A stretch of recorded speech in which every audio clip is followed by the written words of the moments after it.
جو بکری بکری سی زندگی ہے وہ آج دیکھو سنبھل رہی ہے، مدینہ دیکھا أسمو وأجتاز السماء جلالا فأزيد أسراب الغيوم.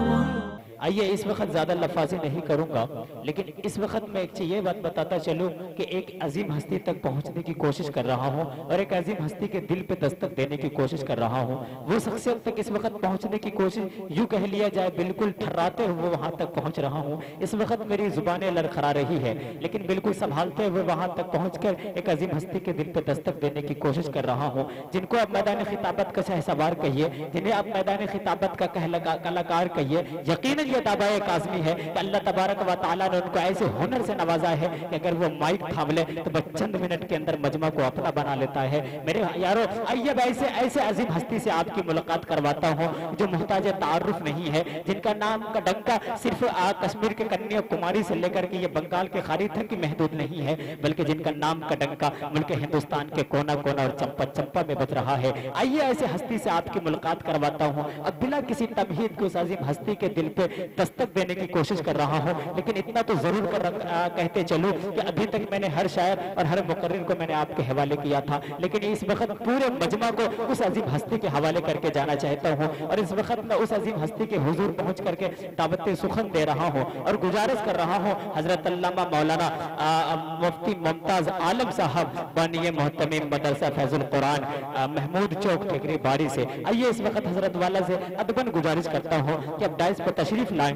اپنی خوبصورت سے مواعظ و حسنہ سے ہم سامعین کو نوازیں۔ اس شعر کے ساتھ میں حضرت والا کا استقبال کرتا ہوں کہ جہاں تک ہو سکا ہم سے تمہیں پردہ کرایا ہے، جہاں تک ہو سکا ہم سے تمہیں پردہ کرایا ہے، مگر آنسو تم نے مجھے رسوا کرایا ہے، اور چمک یوں ہی نہیں آئی ہے چہرے پہ خود تاریخی، ہم نے انا کو تو وقت کا فاقہ کرایا ہے۔ میں یہ چاہتا ہوں اس وقت کہ زوردار نعرے کی گونج میں حضرت والا کا استقبال کیا جائے مائک پہ، اور لگائیے زوردار نعرہ، نعرہ تکبیر، نعرہ تکبیر، حضرت مولانا ممتاز صاحب زندہ باد زندہ باد۔ آئیے حضرت والا باپ کی۔ السلام علیکم ورحمۃ اللہ وبرکاتہ۔ الحمدللہ رب العالمین والصلاة والسلام على سید الانبیاء والمرسلین وعلى آلہ واصحابہ اجمعین ومن تبعهم بإحسان إلى يوم الدين، أما بعد۔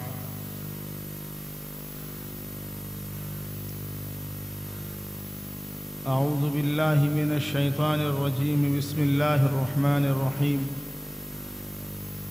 يا أيها الذين آمنوا بالله ورسوله، وقال عليه الصلاة والسلام: المسلم من سلم المسلمون من لسانه، وقال عليه الصلاة والسلام: المسلم من سلم المسلمون من لسانه ويده، وقال صلى الله عليه وسلم: اضمنوا لي ستا اضمن لكم الجنة، اصدقوا اذا حدثتم، واوفوا اذا وعدتم، وأدوا إذا اؤتمنتم، وغضوا أبصاركم، وكفوا أيديكم، واحفظوا فروجكم۔ صدق الله العظيم وصدق رسوله النبي الكريم۔ اسٹیج پر بیٹھے ہوئے حضرات علماء کرام، سامنے بیٹھے ہوئے میرے بھائیوں بزرگوں، اور پردے میں بیٹھی ہوئی مائیں اور بہنیں،